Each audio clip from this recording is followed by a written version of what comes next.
인사하죠. 예수 부활하셨습니다. 그래서요, 서로 복된 소식을 전하죠.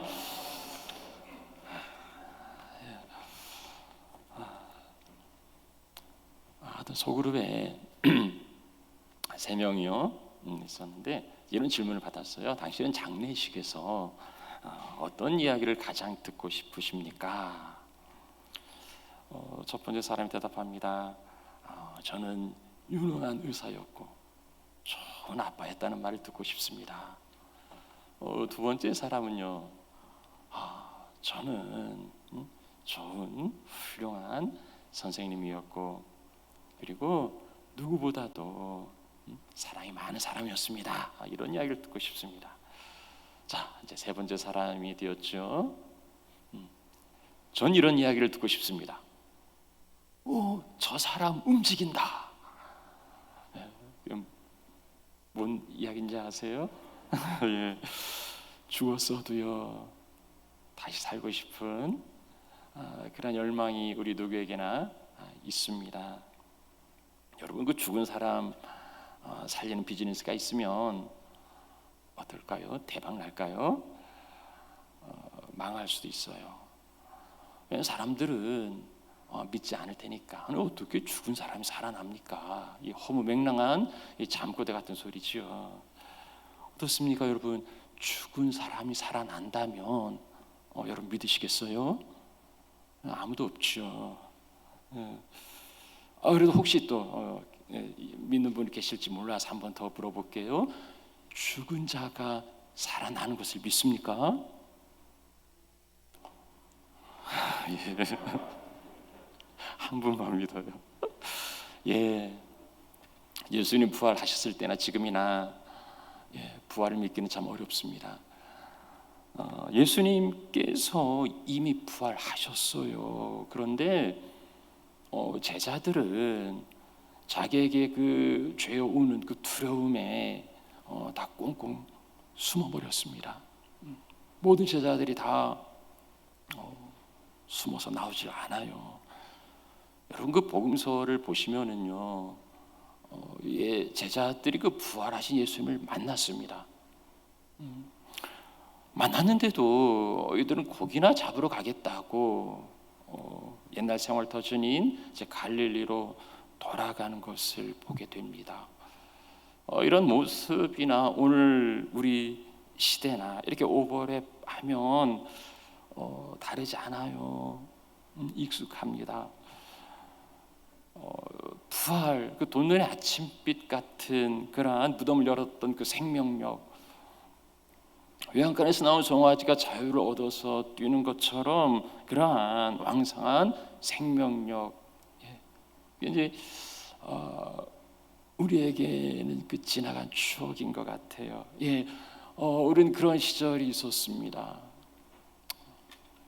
라떼는 말이지 이러면 이제 꼰대라고들 이야기하는데, 여기 계신 분들은 그런 추억 있지 않습니까? 그때는 말이지. 부활주일에 그 새벽 연합 예배를 하면 아직 꽃샘추위로 굉장히 추워도 그 작은 운동장 바닥에 신문지 한 장 깔고 앉아 모였어도 그렇게 인산인해를 이루지 않았습니까? 여기 갤거리도 그걸 추억하시는 분들도 계실 겁니다. 연합으로 모일 때에 각 교회 성도들이 다 같이 모여서 부활을 축하하고 기뻐하던 그런 시절이 있었죠. 이제는 다 어디로 숨어버렸어요. 자기 생활로 다 돌아가고 갈수록 모임이 여의치 않다고 마땅치 않다고 그런 말씀들 하세요. 안타까워 하시죠. 그리고 여기 계신 분들은 이제 그 안타까운 마음으로 우리가 이렇게 한 자리 모였습니다. 여러분, 우리 기독교나 교회나 좁게는 우리 갤거리 교회도 어떻습니까? 미래에 대한 소망과 확신을 가지십니까? 점점 더 좋아질 거라고, 우리는 더 나아질 거라고 그러한 믿음을 가지십니까? 이렇게 적어요. 그러한 기대와 믿음을 가지기에는 현실이 너무 답답하고 또 어둡습니다. 뭐 누가 미래 일을 말할 수 있겠습니까? 그 뭐 하나님의 영역이지요. 하나님의 영역이긴 한데 우리는 전망하지요. 미래를 바라봅니다. 미래는 알 수 없지만은 그 확정된 미래가 있다고 이야기하는 사람들이 있어요. 미래학자들이나 저는 인구학자들이 그런 얘기를 합니다. 미래가 보인다는 거예요. 2006년에 영국 옥스퍼드 인구문제 연구소가 인구 부족으로 지구에서 사라질 나라 가운데 첫 번째 나라를 이제 대한민국으로 꼽았습니다. 무슨 옛날 이야기죠. 2006년이니까 이 사람들이 뭔 근거를 가지고 남의 나라에 악담하나. 출산율이에요. 그럼 뭐 간단한 거. 그러니까 태어난 인구보다 죽은 인구가 많으면 그 나라는 점점 줄어들겠죠. 아시는 대로 우리 대한민국은 세계에서 1등이에요. 저출산율. 그 뭐 몇 년간 그렇게 1등을 차지하고 있습니다. 지난 2020년부터지요. 한국 이제 레드크로스 태어나는 사람보다 죽는 사람이 더 많아져서 이제 점점점 줄어가고 있습니다. 그리고 뭐 몇 년도 가면 한국이 없어진다 뭐 이런 얘기도 하죠. 근데 먼저 그건 그렇고 한국 교회는 어떻습니까? 그러니까 영적 출산율, 교회 영적 출산율은 어떻습니까? 목회 데이터 연구소가 이제 그런 그 통계 자료를 내는데요. 지난 2012년에 개신교 한국에서 그 개신교인들이 차지하는 비율이 인구의 22%였답니다. 10년이 지난 2022년도 늘었을까요? 줄었을까요? 15%로 7% 하락했고 그 수치는 더 급속도로 떨어지고 있습니다. 물론 그 가운데 늘어나는 통계도 있어요. 교회 통계 가운데 늘어나는 게 있는데 2012년에 11% 가난한 교인들 숫자였습니다. 10년이 지난 후에 가난한 교인들은 29%로 무려 3배 가까이 증가했습니다. 또 늘어나는 통계도 있습니다. 이단들이지요. 이단들이 12%까지 증가하였습니다. 대한예수장교 통합 측은요, 이제 한국에서 그 굴지 교단 아닙니까? 작년 3월에 예장 통합 서북노회가 이제 수도권에 있는데 그 215개 교회, 자기 그 노회 산하 교회를 그 전수조사를 했습니다. 주일학교가 청소년부가 없는 교회. 수도권인데 그래도 각 교회마다 있지 않겠습니까? 얼마나 됐을까요? 43%가 주일학교가 없습니다. 한 3년 지나면 청소년부, 청년부가 없을 겁니다. 그리고 한 5년 지나면 장년부도 사라지겠죠. 이게 확정된 미래입니다. 이건 어떻게 바꿀 수가 없어요. 물론 변수는 있지요. 그대로 올라가는 게 아니고 들어오면 되니까. 중간에 새로운 사람 들어오면 되죠. 자, 그럼 교회가 사람들이 들어올 만큼 그렇게 호감이 있고 그렇게 믿을 만한가? 목회 데이터 연구소가 2020년에 국민을 보아 조사한 게 있죠. 이제 각 종교들 이미지 조사예요. 사람들이 이 종교를 어떻게 생각하는가? 전주교나 불교에 대해서는 그래도 조금 긍정적인 이미지가 있었습니다. 또 개신교에 대해서는요, 거리를 두고 싶은 이런 32%나 돼요. 이중적인 30%요. 또 하나 29% 사기꾼 같은. 좋은 건 하나도 없어요. 어떤 기업이 이런 이미지면은요, 그런 기업은 망합니다. 이름을 바꾸든지 어떤 그 특단의 조치를 해야지 이런 가지고서는 더 이상 미래가 없어요. 출산율 이야기했는데요. 대한민국은 지난 15년간 출산율을 높이자고 380조의 예산을 쏟아부었답니다. 그래도 뭐 나아지는 게 없긴 한데 어쨌든 그런 노력이라도 했단 말이지요. 그러면 교회는, 기독교는 이 영적인 출산율을 높이기 위하여서 어떠한 대책을 세우고 있는가? 우리는 대책이 있습니까? 우리가 모여서 어떤 대책을 간구합니까? 뭐 대책이 있겠습니까? 그저 개인이 열심히 전도하고 교회가 열심히 전도하면 되겠지요 라고들 이야기합니다. 어떻게 쌀 소비를 늘릴 수 있을까 했더니 각자 밥 많이 먹으면 되지요 뭐 이런 이야기 했다가 이제 웃음거리가 됐는데, 그게 어떤 대책이겠습니까? 이런 이야기를 해도요, 우리는 사실 피부로 와닿지 않아요. 뭐 교회 숫자가 줄어들고 교회가 없어지고 이런 이야기를 해도 와닿지 않아요. 왜냐하면 우리 주변에는 믿는 사람들이 많이 있거든요. 우리 교회에는 그렇게 나쁘지 않거든요. 그래서 그런 이야기가 잘 믿겨지지 않고 와닿지 않을 수도 있습니다. 그런데 이 전체적인 객관적인 수치와 통계가 기울고 있는데도 우리가 잘 되고 있다면 뭘 의미합니까? 어떻게 해석할 수 있겠습니까? 쏠리는 거죠.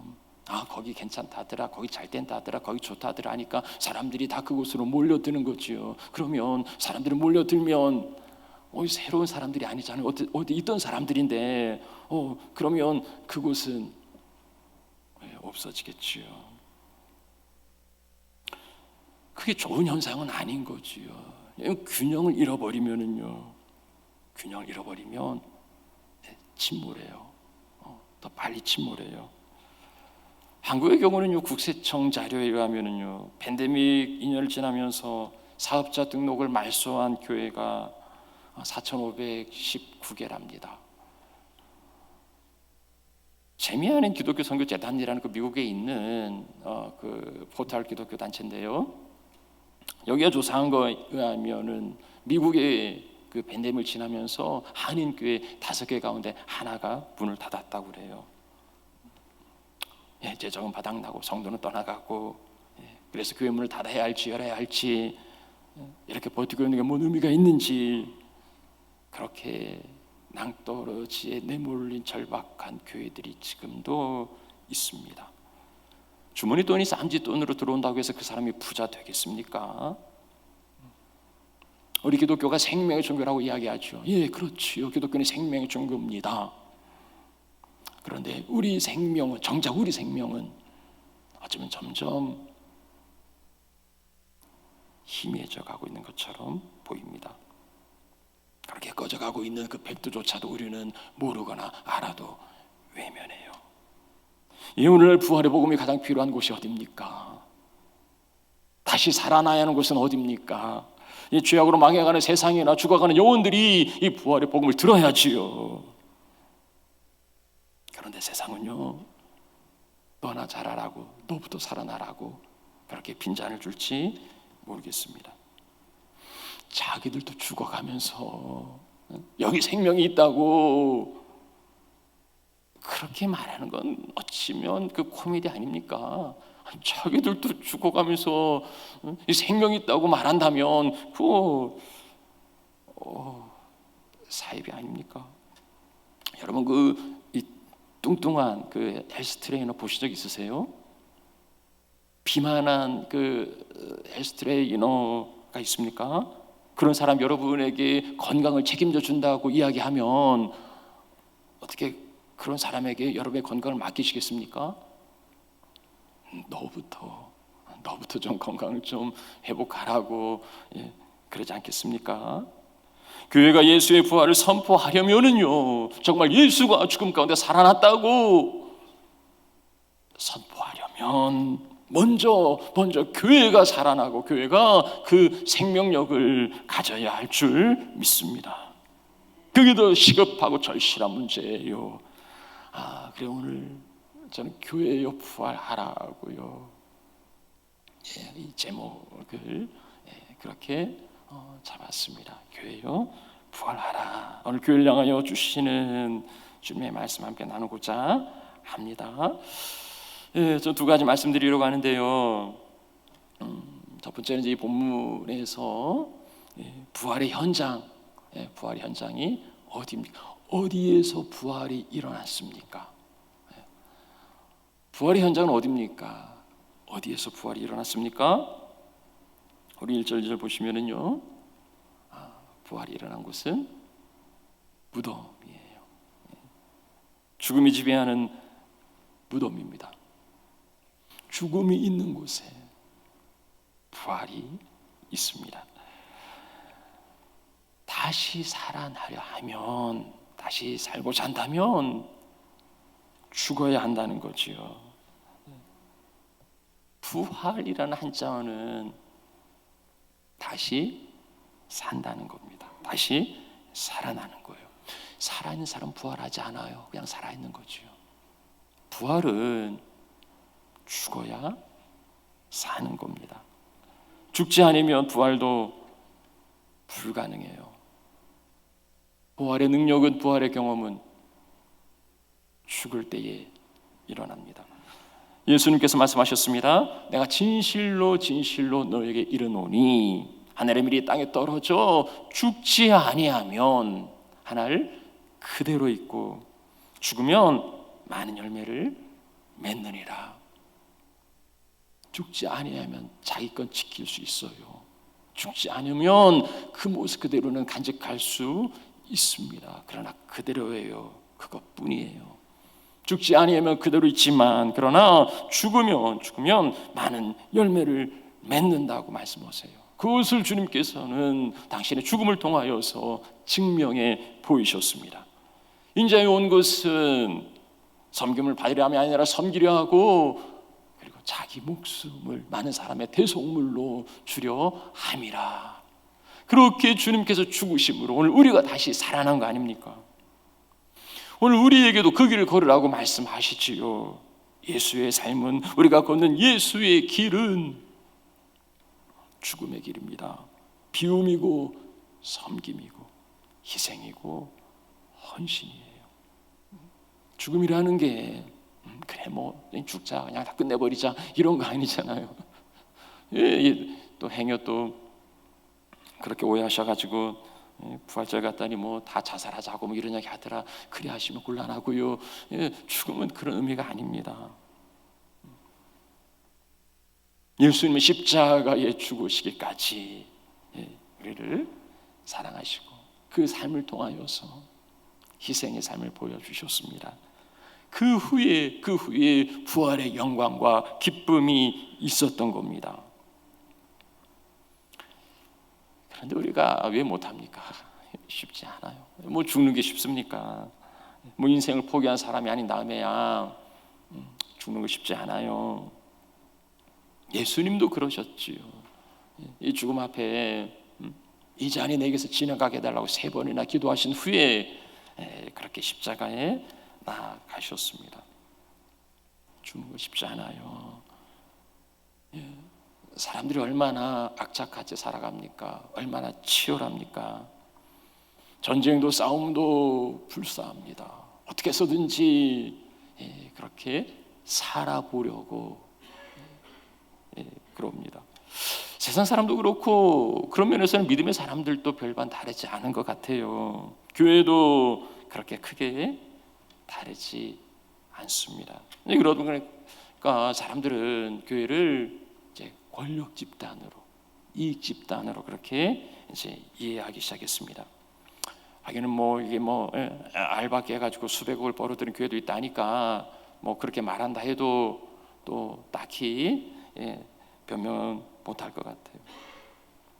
부활을 믿는 사람들이 말이지요, 마치 이 세상의 전부인 양 그렇게 살아가는 모습들을 보면서 세상 사람들은 의아해합니다. 부활을 말하긴 하는데 부활을 믿는 것 같지는 않다고들 이야기해요. 거기에는 부활의 능력이 없습니다. 주님께서는 때때로 우리를 내 발로는 결코 가지 않을 길로 우리를 이끌어 가시기도 합니다. 내가 원치 않는 그곳에 띠띠우고 우리를 이끌어 가기도 하세요. 그래서 고난을 안겨주시기도 하고 그리고 고통의 시간을 갖게도 하십니다. 하나님의 공평하신 분이라고 생각하신다면요, 정말 하나님 공평하셔라고 생각하신다면 여러분들은 많은 것을 가진 분들이에요. 그것을 갖지 못한 사람들은요, 하나님은 공평하지 않아요. 하나님 어떤 사람에게는 많은 것을 주시지만은 그러나 또 어떤 사람에게는 안 주세요. 어떤 사람은 형통하고 병탄하고 잘 되는 것처럼 보이는데 그러나 어떤 사람에게는 고달프고 험난하기만 합니다. 이런 사람들은요, 이게 설상가상이라고 고난은 고난을 몰고 옵니다. 그래서 되는 일이 없어요. 도대체 나아지지 않는 삶의 현실 가운데에 이해도 안 되고 납득도 안 되고 억울한 마음과 원망의 마음을 담고 살아갑니다. 도대체 왜 하나님 나에게 그러시는지, 왜 하나님이 우리에게 그러시는지 이해할 수 없는 그런 분들도 있을 겁니다.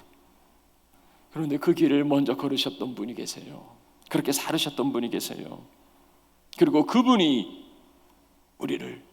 그 사람을 그 길로 그렇게 이끌어 가십니다.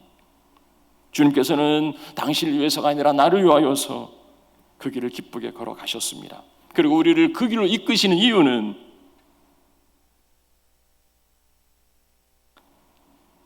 그 길이 부활의 길이기 때문입니다. 비록 나의 실수와 나의 연약으로 인하여서 역경을 당하고 고난 가운데 있을지라도 우리는 거기에서 주님을 만납니다. 진심으로 주님을 만납니다. 우리가 잘 때고 형통할 때에도 주님을 만나지요. 감사하지요. 그러나 한숨 짓고 눈물 흘리는 그 자리에서 우리는 십자가에 고난 당하신 주님을 비로소 만납니다.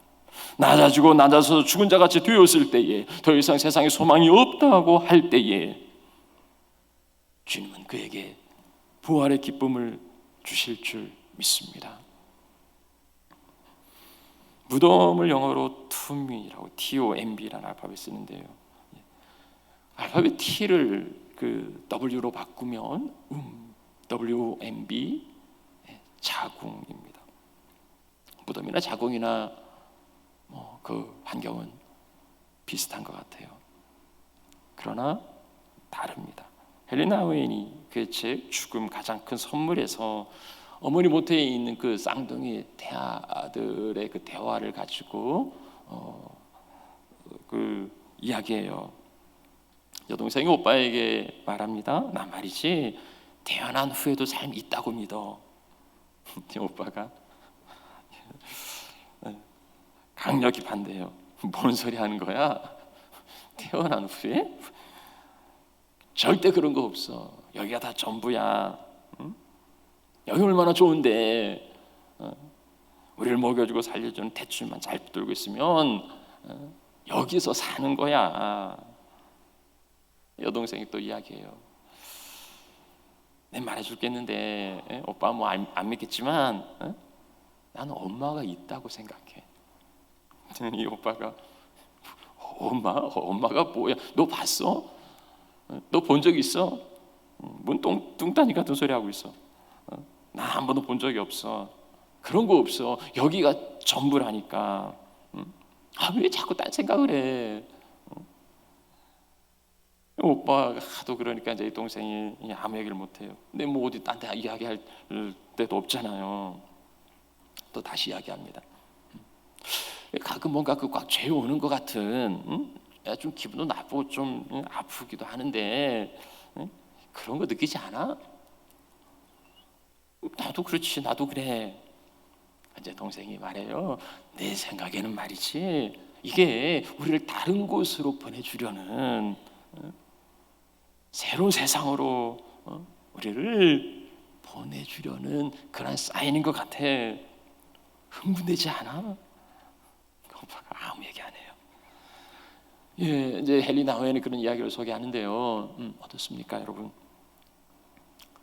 여러분 누구의 생각에 동의하세요? 정말 엄마가 있고 난 세상이 있다는 그게 허무맹랑한 다시 살아갈 세상이 있다는 게 말도 안 되는 헛소리처럼 그렇게 들리십니까? 우리는요 그러지 않아요. 우리의 상황이 어둡고 답답해도 마치 죽은 자같이 절망과 한숨 가운데 있는 여건에 있다 할지라도 우리는 그곳이 생명의 산실로 바꾸어 주실 것을 우리는 믿습니다.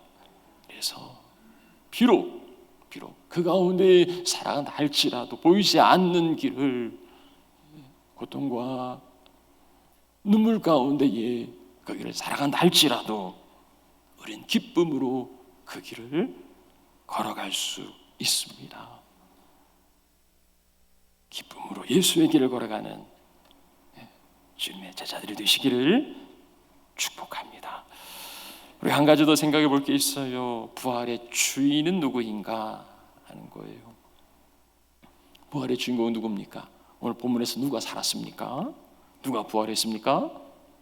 예수 그리스도. 예수 그리스도께서 부활하셨습니다. 뭐 지금까지 이제 드린 말씀이 죽어야 산다, 그리고 죽으면 산다, 뭐 이런 말씀 드렸는데 그렇습니까? 정말 그렇습니까? 다 그런 거 아니에요. 절반의 진실일 수 있어요. 여러분, 모든 계란을 품는다고 해서 다 병아리 나옵니까? 나오는 게 있고 안 나오는 게 있어요. 유정란은 3주 품으면 거기에서 병아리가 나옵니다. 그런데 무정란은 아무리 품어도 결코 병아리가 나오지 않아요. 죽어야 살 수 있는 것은 생명이 있어야 죽어야 사는 거예요. 생명이신 예수가 없으면 부활 없어요. 아무리 고귀한 죽음이라 할지라도, 아무리 헌신적인 죽음이라 할지라도, 아무리 희생적인 죽음이라 할지라도 예수 없으면 부활 없어요. 예수 없으면 부활이 없습니다. 그런데 오늘날 예수를 생명의 주가 아니라 죽은 자로 생각합니다. 보면 말씀 보시면은 제자들이 예수를 찾아갑니다. 예수를 찾아요. 어디서 찾습니까? 무덤에 가서 찾습니다. 죽은 자 가운데서 찾아요. 그런데 무덤에는 예수님의 시체가 없었습니다. 그래야죠. 그래야 맞죠. 왜냐하면 예수님이 자기가 죽은 후 사흘 만에 살아날 거라고 말씀해 주셨거든요. 당신이 이야기했으니까 없어야 맞죠. 당연히 없어야 합니다. 그런데 그 시체가 보이지 않으니까 제자들은 근심해요. 이게 무슨 믿음입니까? 시체가 없으면 근심하고 시체가 있으면 안심하는 건 이 사람들이 부활을 믿는 겁니까? 안 믿는 겁니까? 그들은요, 예수를 죽은 자로 여겼습니다. 죽었는데 당연히 무덤에 있겠지. 오늘날도요, 예수를 죽은 자로, 그저 지나간 역사의 위대한 성인의 한 사람쯤으로 그렇게 여깁니다. 작년에 그 미국 워싱턴 중앙교회에 있는 그 목사님이 그 버지니아주에 의회 개원 기도를 했다 해가지고 이게 이제 뉴스에 난 적이 있어요. 참 별게 다 뉴스에 나죠. 그게 왜 뉴스에 나는가? 이분이 거기 가서 기도를 하는데 예수님 이름으로 기도합니다라고 기도했다고 해서 뉴스에 나는 거예요. 그게 뭐? 근데 이분이 그 기도 초청을 받으면서 그 공문을 하나 받았대요. 특정 종교 이름을 사용하지 마십시오. 그래서 지난 그 미국 바이든 대통령이 뭐 성경에 손을 얹고 선서를 하고 취임 기도도 하고 하는데 취임식에 담당한 기도하는 목사가 다양한 믿음의 이름으로 기도합니다. 아멘. 미국 하원의 그 개원 기도를 맡았던 감리교 목사는요, 우리의 유일신 하나님 브라마, 여러 다른 이름, 다른 믿음으로 알려진 신의 이름으로 기도합니다. a man and a woman. 이게 뭔 코미디 같은 이야기입니까? 이게 뭔 장난하는 것도 아니고요. amen은 알겠어요. a woman은 또 뭡니까? 이 사람은요, 아멘을 amen으로 이해한 거예요. 그러니까 남자도 있으니까 여자도 그래서 a woman도 이야기하는 거예요. 이게 목사가 이런 이야기를 해요. 이게 현실이에요. 우리가 살아가고 있는 우리 시대의 현실입니다. 이제는 예수가 생명과 구원의 주가 아니라 그저 좋은 삶을 살았던 본받을 만한 한 인간으로, 성인으로 이야기들 해요. 뭐 그러거나 말거나, 뭐 남들이야 뭐 그렇게 믿든지 말든지 내가 중요한 거 아닙니까? 오늘 나는요, 우리는 어떠합니까? 물론 우리가 뭐 브라만, 부타 이런 이름으로 기도하진 않아요. 다양한 신들의 이름으로 기도하진 않아요. 그러나 예수의 유일성이 정말 우리의 중심에 있고 우리가 그 고백을 붙들고 살아가느냐는 거예요. 예수만이 생명과 부활의 주인이라고 고백하십니까? 신학적인 고백이 아니고 내가 신학적으로 예수가 유일한 구주라고 믿는다고 그 신학적인 고백이 아니라, 입술의 고백이 아니라 나의 삶의 고백으로 그렇게 선포하십니까? 예수만이 유일한 나의 주인이고 나의 구주라고 그렇게 믿고서 그렇게 판단하고 그렇게 선택하고 그러한 삶을 살아가십니까? 억만금을 다 준다 해도 예수가 없으면 그거 허무한 거라고, 차라리 예수와 함께 고난의 길을 가겠다고 그리 선택하십니까? 오늘날 교회 위기가 어디 있습니까? 동성애가 일어나고 무신론자들이 일어나고 아니면은 무슨 정치적인 탄압을 하고 그러한 핍박 때문에 교회 위기가 옵니까? 로마가 교회를 그렇게 죽이려고 해도 교회는 로마에 죽지 않았어요. 오히려 그 로마를 정복했습니다. 오늘날 교회 위기는요, 교회 안에서 예수가 사라져 간다는 거고요, 그 자리에 예수님 있어야 할 그 자리에 만몬이 번영과 축복이 자리 잡아가고 있기 때문이 아니겠습니까? 이제는 편해졌어요. 그래서 무장 해제됐어요. 그래서 쉽고 편한 길만 가려고 합니다. 여러분, 미국 최고 큰 교회가 어딘지 아십니까? 그 휴스턴에 있는 그 레이크우드 교회가 미국의 단일 교회로는 가장 큰 교회라고 합니다. 거기 담임 목사가 누군지 아시죠? Your best life now. 우리나라에는 긍정의 힘으로 번역이 돼서 히트쳤던 조엘 오스틴 목사입니다. 지금도 전 세계 100여 개 나라에서 인터넷과 그리고 텔레비전 방송을 통해서 수천만 명이 그의 설교에 열광하고 있습니다. 오스틴 그분이 신학도 하지 않았지만 목사라고 하기에는 참 좀 부끄럽죠. 그는요, TV쇼에 나와가지고 그리스도만이 유일한 구원의 길이 아니라고 그렇게 선언합니다. 몰몬도 기독교라고요, 우리 형제라고요, 모든 종교를 통하여서도 구원을 받을 수 있다고요, 그렇게 믿습니다. 그 교회는요, 레이크우드는요, 그리스도가 중심이 되는 삶을 추구하는 게 아니라 풍요로운 삶을 영위하는, 풍요로운 삶이 목적인 거예요. 우리는 그것을 번영 신학이라고 이야기하는데요, 그들은 그것을 공공연하게 자랑합니다. 거기에는 예수도 없어요, 십자가 없어요, 고난도 죽음도 없어요. 형통하고 잘 되는 거 그것밖에 없어요. 참 슬프지 않습니까? 예수 없어도 그렇게 된다는 거, 아니 예수가 없어야 그렇게 된다는 거, 미국 최대의 교회를 이루어갈 수 있다는 게 오늘 우리 시대입니다. 교회는 충분히 부유하지요. 교회는 권력도 가지고 있지요. 그래서 누구도 교회를 함부로 넘보지 못해요. 그 권력을 가지고, 그 능력을 가지고 교회는 무엇을 했습니까? 그래서 세상이 이렇게 된 겁니까?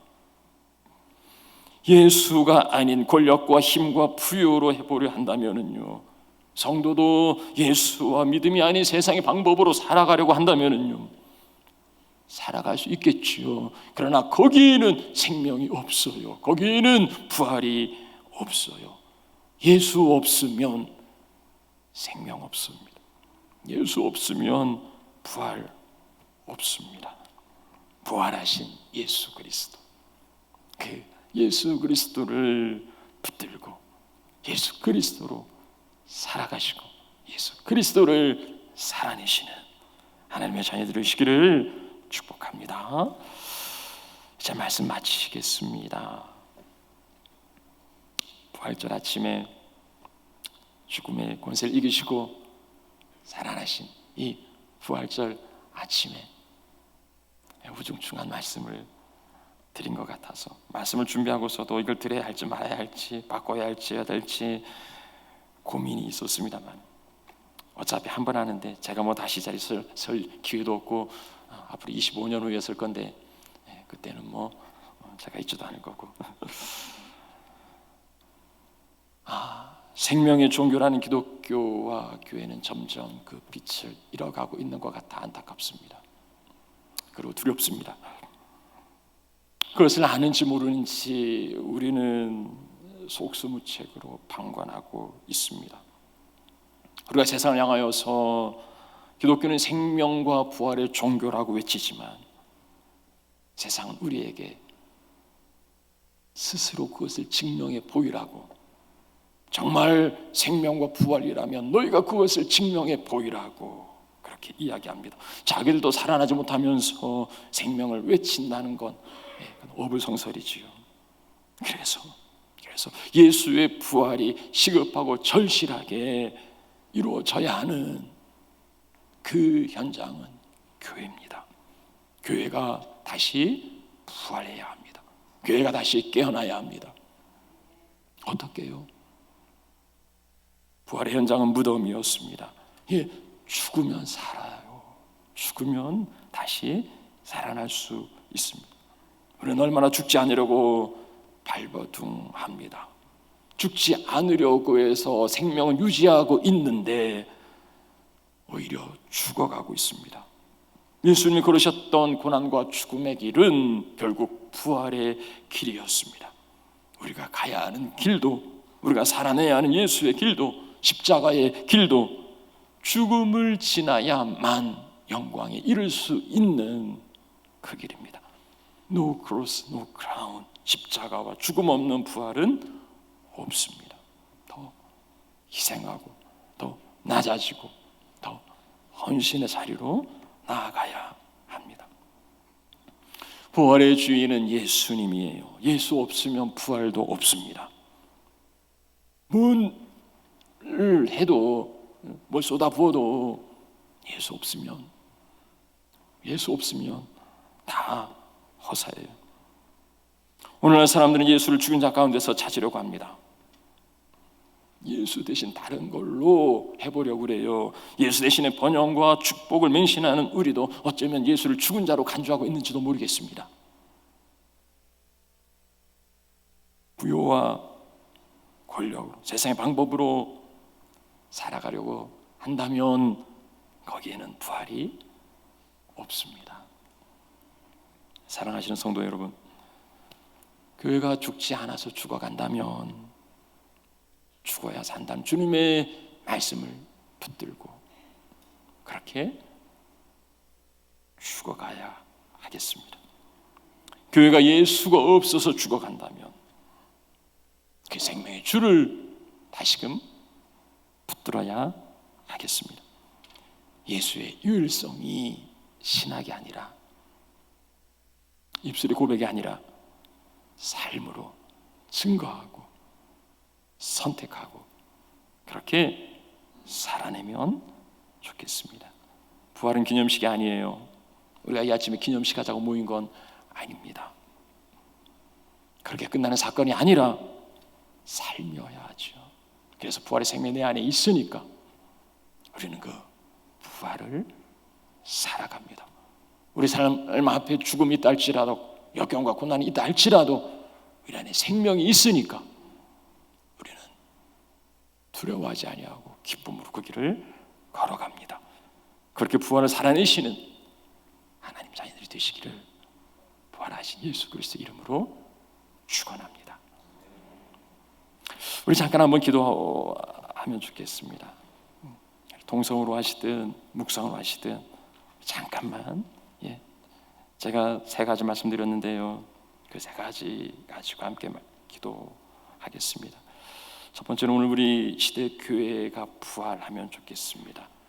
우리 교회를 살려달라고, 우리 갤거리의 교회들을 30여 개 있는 그 교회들을 하나님 살려달라고, 교회가 교회되게 해달라고, 아무 문제 없다고 그러한 부대책이 아니라 그러한 교회들 깨워주시고, 그래서 이 지역의 교민사회에 맡기신 사명을 잘 감당할 수 있게 해달라고 우리 같이 기도합시다.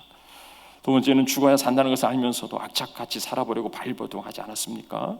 부활이 없는 것처럼, 지금 내가 그거 빼앗기면, 그거 잃어버리면 다 잃는 것처럼, 그래서 손해보지 않으려고, 희생하지 않으려고, 빼앗기지 않으려고 그렇게 살아왔다면, 그건 챙겼는데, 이익은 챙겼는데 정작 생명은 잃어버렸습니다. 이제는 손해보고 죽어지게 해달라고 그렇게 기도합시다. 세 번째는 예수 없으면 부활도 생명도 없습니다. 예수뿐이라는 고백이 신학과 입술의 공한 고백으로 남은 건 아닌지, 예수 없어도 번영과 축복은 놓칠 수 없다면 그게 형통의 저주 아니겠습니까?